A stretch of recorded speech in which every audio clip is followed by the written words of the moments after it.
বাসায় যেদিন মাছ মাংস কিছুই থাকবে না এরকম এক প্লেট রান্না করে দিবেন, সবাই চেটে পুটে ভাত খেয়ে নিবে।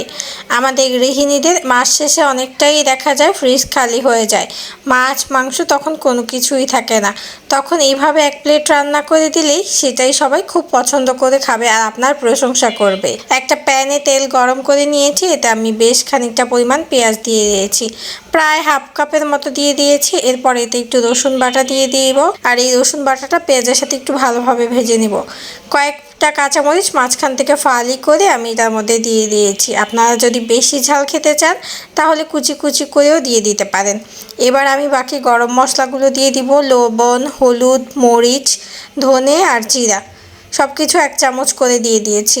এবার কিছুটা সময় নেড়ে চেড়ে মশলাটা একটু তেলের সাথে ভেজে নিব, আর দিয়ে দিব একটা টমেটোর হাফ পোর্শন কুচি করে নিয়েছি, মানে অর্ধেকটা টমেটো কুচি করে আমি এই মশলার সাথে দিয়ে দিয়েছি। আর একটু সামান্য ভাজা ভাজা করে নিয়েছি। যখন তেল উঠে আসবে তখন একটু সাইড করে রেখে এর মধ্যে আগে থেকে 3টা ডিম ভেঙে নিয়েছিলাম, সেই 3টা ডিম দিয়ে দিয়েছি। আর একটু লবণ দিয়ে এখন আমি ডিমটাকে স্ক্রাম্বল করে নিব। ডিমটা আমি আলাদা করে ভেঙে নিয়েছি এই কারণে, এখন দেখা যায় অনেক সময় ডিম ভাঙলে ডিমের ভিতর নষ্ট পড়ে।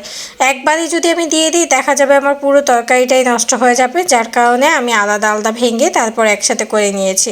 এবার স্ক্রাম্বল করা এগটাকে আমি সেই মশলার সাথে খুব ভালোভাবে নেড়ে চেড়ে একটু ঝুরির মতো করে নিব, আর তৈরি হয়ে যাবে অসম্ভব মজাদার ডিমের ঝুরি ভাজা। এটা গরম ভাত দিয়ে খেতে অসম্ভব মজা, অনায়াসে যে কেউ 1 প্লেট ভাত শেষ করে ফেলতে পারবে।